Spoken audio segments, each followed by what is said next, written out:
for having me at the nice, interesting workshop. So my talk is about spectral approaches to memory, and I will cover two bit separate aspects: friction in liquids and the generalized master equation. So let's start with friction in liquids. Friction is a key ingredient for dynamic processes in liquid matter. It limits diffusion. It facilitates equilibration, relaxation to equilibrium, and yeah, it's the property that controls dissipation. You certainly remember the simple sedimentation experiment, where the friction is the resistance to drag through a viscous fluid. And then there is, for a sphere, the Stokes friction, 6 pi eta A, multiplied with the velocity yields the drag force. And this was derived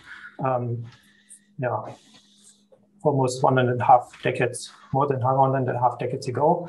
And this relation holds surprisingly well down to molecular scales.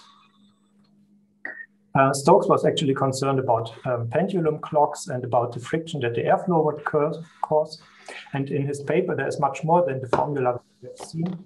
He was calculating the friction due to an oscillating sphere. Here's the result. In a more modern notation, it looks like this. So we have the frequency-dependent friction. The frequency is the oscillation frequency of the sphere. Then we have this prefactor 6 pi eta A, but now there is a frequency dependence with a square root. So that's a non-analytic behavior. And the root of this square root is this vortex pattern, which evolves in the flow field here. So this hydrodynamic backflow, which is very well understood.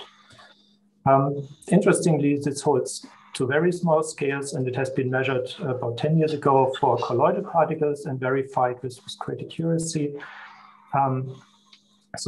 This relation is believed to hold even down further to almost the molecular scale. But on the other hand, there is somebody else, there is Newton, from whom he used the equations at least to describe the motion of molecules and atoms. And this yields smooth and time-reversible trajectories. So there is no obvious source of an entropy production and so no source of friction. And the question is, if we compare the two pictures, this atomistic picture and the hydrodynamic picture, how does friction emerge in molecular fluids? The idea is that we use the frequency-dependent friction as a magnifying glass, and this frequency is a control knob. So for high frequency, we should be in the atomistic regime, and for low frequency, we approach the hydrodynamic regime. To define the quantities a bit better, I start with a little response experiment based on the generalized Langevin equation, which we know very well here. So we take a non-equilibrium average on that equation, and then this equation can be, so we have an oscillatory force here, and then the solution goes via Fourier decomposition, and each Fourier mode then has the velocity for each frequency mode. Omega is given by this expression, is proportional to the force, and there's a prefactor, which is called admittance. And if we compare this expression with what we would get for the classical Langevin equation, and then we would have the friction theta naught. And so we conclude that this term, red term m gamma hat omega, is a generalization of this say steady or constant friction theta naught. So we will define the real part of the inverse admittance as the frequency dependent friction, the real part, because this should describe the dissipation and the dissipative response. And then by the well-known fluctuation dissipation theorem of the first kind, if you like, the velocity autocorrelation function, which I will introduce in a second again, is proportional to this admittance with this kbt as a prefactor, and this holds in frequency space also. So here are our results for this frequency-dependent friction obtained from extensive molecular dynamic simulations for a couple of liquids. So we have a monoatomic Jones liquid, We have liquid water under normal conditions, and then we have a moderately supercooled liquid, a Cook-Anderson mixture. The red curves show the friction as a function of frequency, and the imaginary part, so the elastic response, is given with these turquoise curves. So on the left of each panel, we have the hydrodynamic regime, the slow regime, small frequencies, and there we approach a steady friction, the macroscopic friction. This is expected and good. So what you have here is the gray curve. This is the prediction by Stokes. And so we see that it holds even down at the molecular scale. At least for this monoatomic liquid, you see that for liquid water here, does not go upwards, but downwards. So the curve looks very different, and also for the supercooled liquid. What interests us actually even more than this hydrodynamic regime is the fast regime. So here on the right-hand side, you see that the friction suddenly drops down over orders of magnitude, which is approximately an exponential decrease. So we can turn it around and say, if we come from the atomistic regime without friction, this theta of omega, this real part, develops or increases exponentially fast as frequency is lowered. And this is what we want to understand in the following. A few comments on data analysis.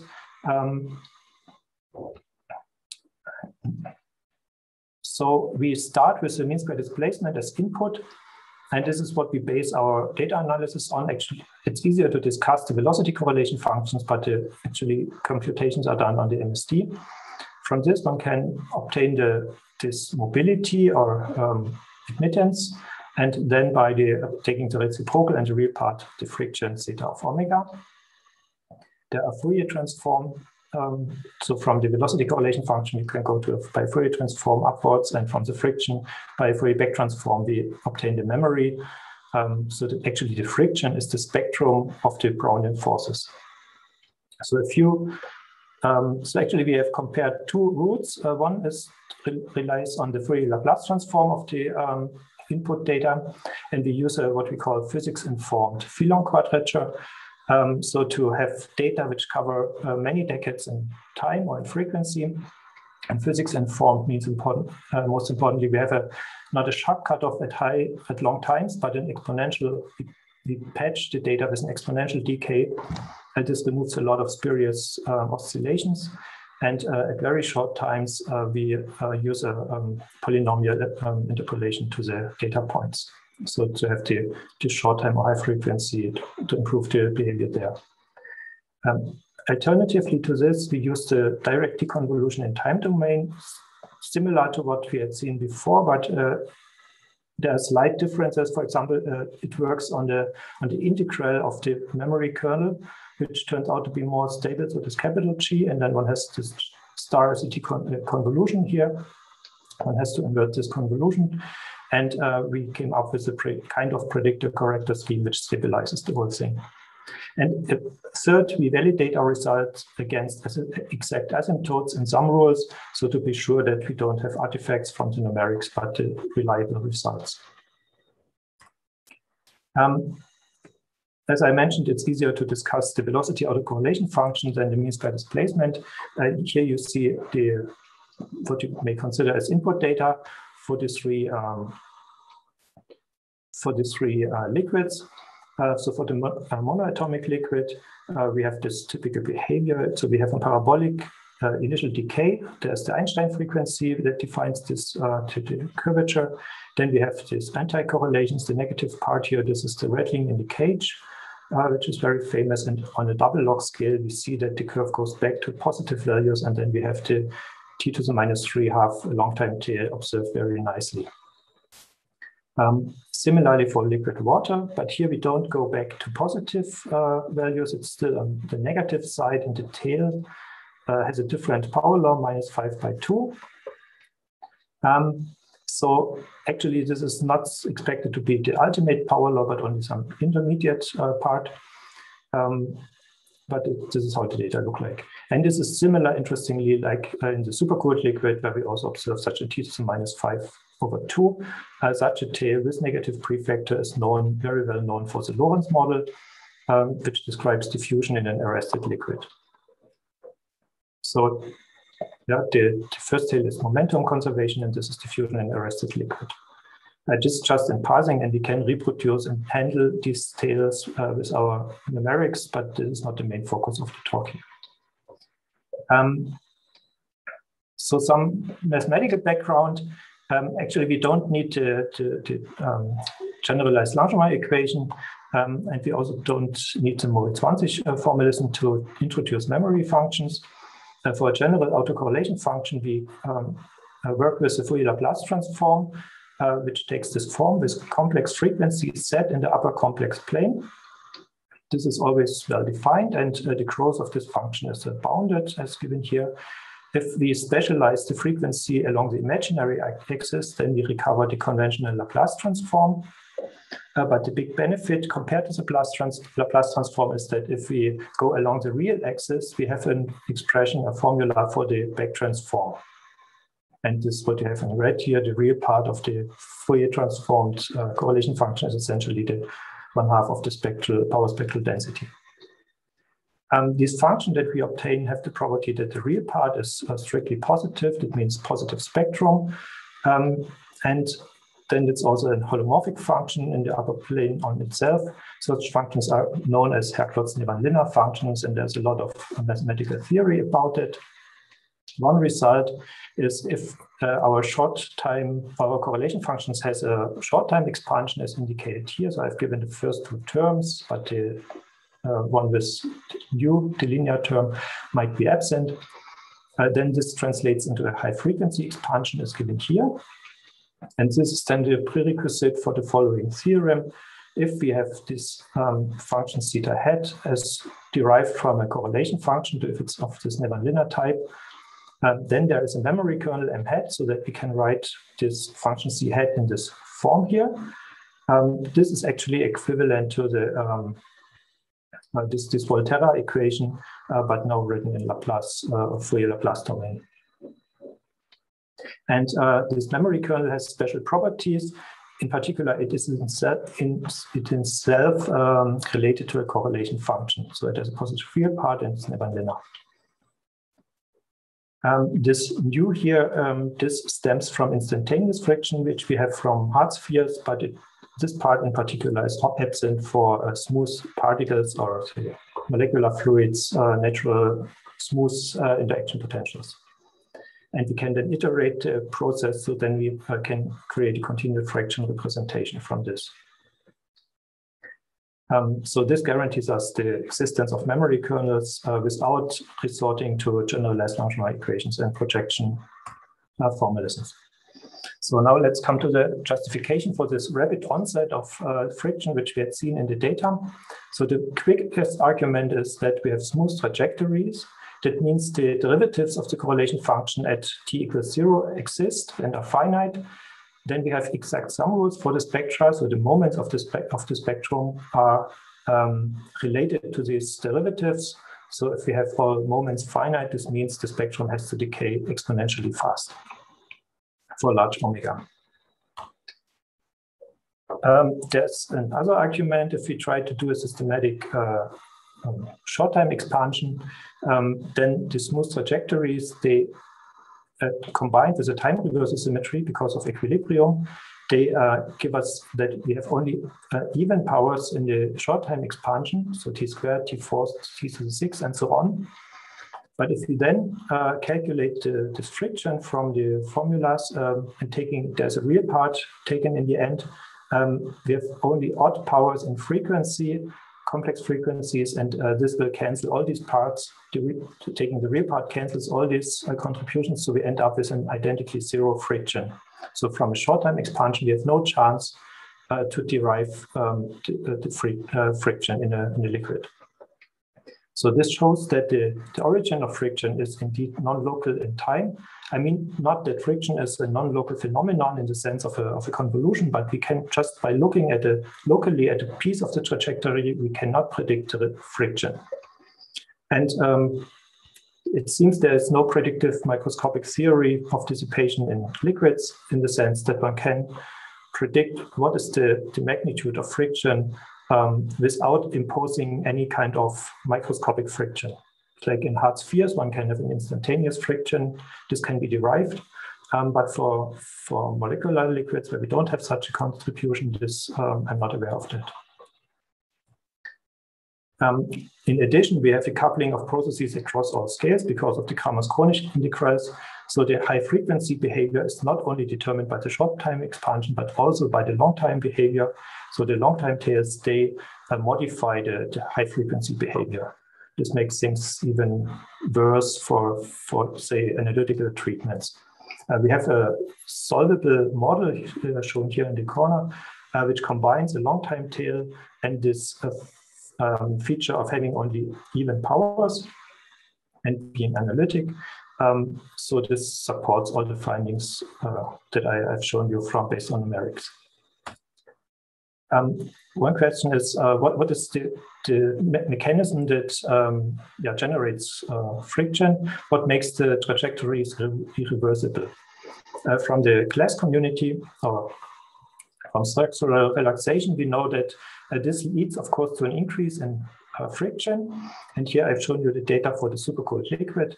What we have here is coming from the atomistic regime. We have a jump in the jump-like exponential increase of the friction. And then we have a slow build-up.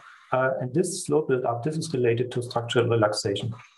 Now, if we do in a thought experiment, we switch off the structural relaxation, then we can still see that friction emerges, and this can only be based or related to momentum exchange with a cage.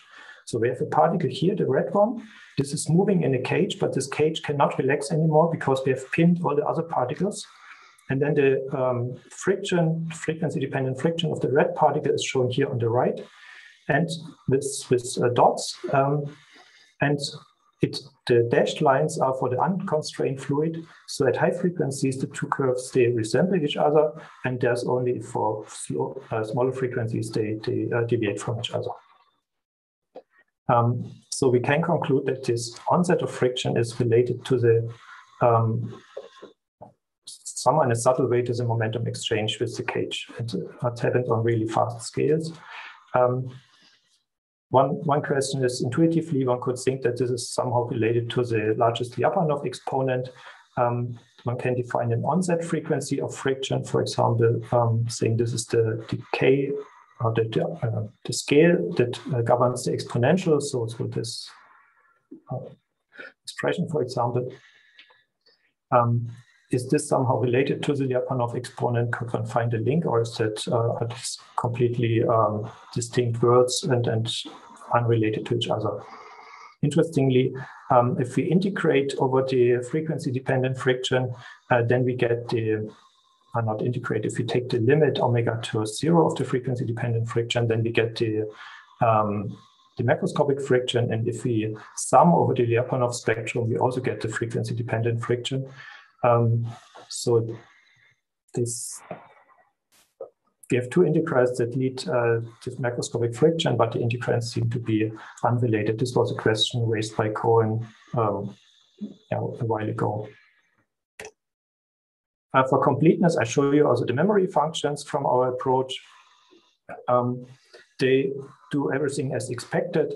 And in particular, there's a very nice result by Korngold. If we have a power law in the velocity correlation function, then this power law is inherited also to the memory kernel. And we find that these power laws 3/2 and 5/2 are recovered in our friction kernels. And we have checked also that the parabolic initial decrease behaves as expected from the short time fit to the velocity correlation function.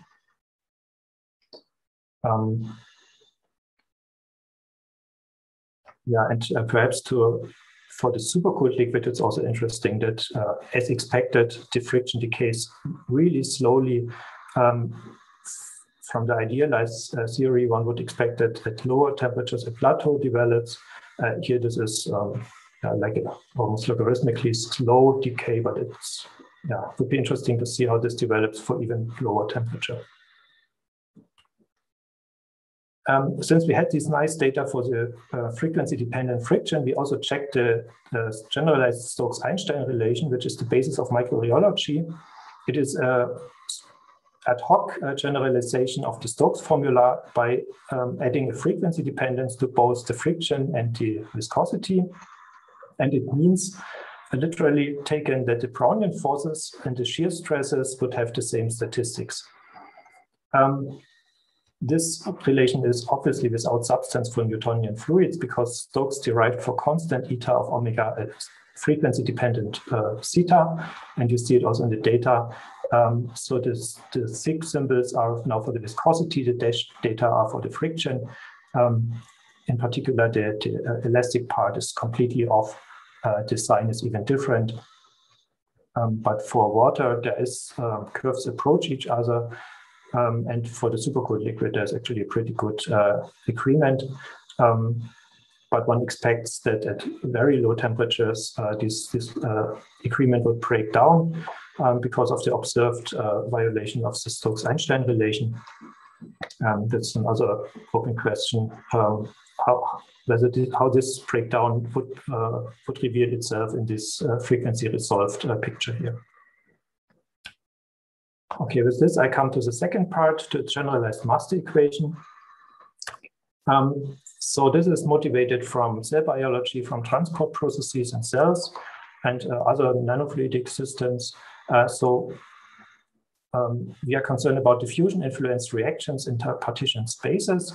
And we assume that in space, the transport mode could change. We could have different diffusivities. Dimensionality could change by like attaching to a polymer, sliding along a polymer, and then going a 3D space again. A lot could happen along the trajectory. What we assume is that on this piece, in these partitions of space, we have well understood transport. And the goal is to obtain reaction time distributions. So the idea is now, if you have such a trajectory here across such a space, that we would dissect it whenever it crosses a boundary because between domains. And this is a very rough spatial coarse-graining, and it would lead us to a jump process between discrete state space. But then we want to take into account that it takes a while from one boundary to the next. So we use the first passage time densities to go from one boundary to the other. And this first passage or first exit time statistics, they are these phi alphas here. And they are the input to the following generalized master equation. So now we have a non-Markovian John process. We don't have the simple master equation, but a different one. So for the occupation probability, the time derivative is the difference between gain and loss fluxes as usual. But now the loss fluxes are determined at a time t, are determined by the gains at an earlier time than weighted with this exit time distribution. And there's an initial term at the end. So this is a renewal idea for the fluxes, and we assume that the process is regenerated whenever it crosses a boundary. This is the main assumption. Actually, this is a highly simplified version which works for sufficiently symmetric domains. The most general situation looks like this. Then we have currents J alpha beta between every boundary alpha beta. And the transition probabilities would be that I come from gamma, enter the domain beta, and then I leave the domain beta to alpha. That's the most general situation. So what we have here is a linear set of equations, but it's integral differential equations. So we can solve them in Laplace domain, and the spectral aspect comes in again. We can solve these equations in Laplace domain and then do a numerical back transform of the solutions to get reaction time distributions or first passage time distributions. As a test bed, we use a target search problem in 2 domains, like this cherry pit here, or cherry pit model. So we have a big outer sphere, then we have an inner domain, and a target in the center of a small radius. And this has absorbing, so whenever the trajectory hits here, it ends. So we start somewhere, and then we count the crossings of this boundary between the red and the blue domain. As I mentioned, we want to solve for the influx into this target here, and we can do this using the Laplace transform. The input are the first passage time densities from each of these domains. These are standard problems, and these we didn't find them directly in the literature, but they're straightforward to calculate them. Notably is that they are non-analytic. So for small frequencies u, they have a 1 minus square root u behavior. This results in a long time tail of the exit time density and is related to the prefactor in the diffusion propagator. So these special properties of diffusion, they enter here. Here you see an example of such a suitably rescaled distribution, and this is detailed here. There is now a problem. If we start a diffusion at the boundary, it takes 0 time to return to the same boundary. So what we do is now we introduce an auxiliary shell. We make this boundary a bit thick and say if we start from the inner part, we have to reach the outer part. If we start at the outer part, we have to reach the inner part. And only for the final result, we let this width epsilon tend to 0. And then this works. If we do this immediately, we would get a delta peak for the first passage time distribution to go from this boundary to itself. And we, as I mentioned, then we obtain the first passage densities in Laplace domain, and we do a numeric back transform with the same numerics as shown in the previous part of the talk. And here are results now for the reaching the target, the distribution to reach the target, and so for different outer confinements. And if we make the outer confinement larger and larger, we recover the problem, the initial problem where we have just it's homogeneous space. We start outside and just hit the target, so it's a well-known problem. This is our test bed. But now we could modify the situation, say we have different diffusivities, like inside and outside of the inner domain and outer domain. This gives a completely different shape, or we could also switch it, that we say it's here it's fast in, here it's slow inside and fast outside. If we do it differently, it looks like this. It covers quite an order of magnitudes in time. So now we want to add reactions, and instead of the target, we have a reactive volume. So we say in this inner domain, anywhere a reaction can take place. And so we amended the generalized master equation by this reaction term minus lambda rho in. This is a Markovian term now. And the influx into this state, this empty state, this determines the reaction rate. This is an example how the solution then looks like. We again use the as from before, the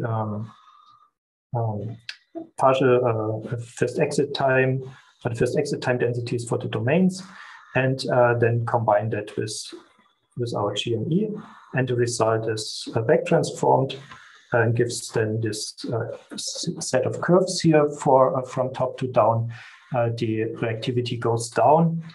So if the most importantly, what you see is there's a peak. That's the most probable reaction time, and this can become rather distinct from the mean reaction time, which is indicated by the arrows. And if we rescale this, we see that for very slow reactions and long times, we recover an exponential reaction time distribution. This means we have a Markovian limit. If I have half a minute, we can also add a barrier between the two domains by having finite transmission probabilities and very small transmission probabilities.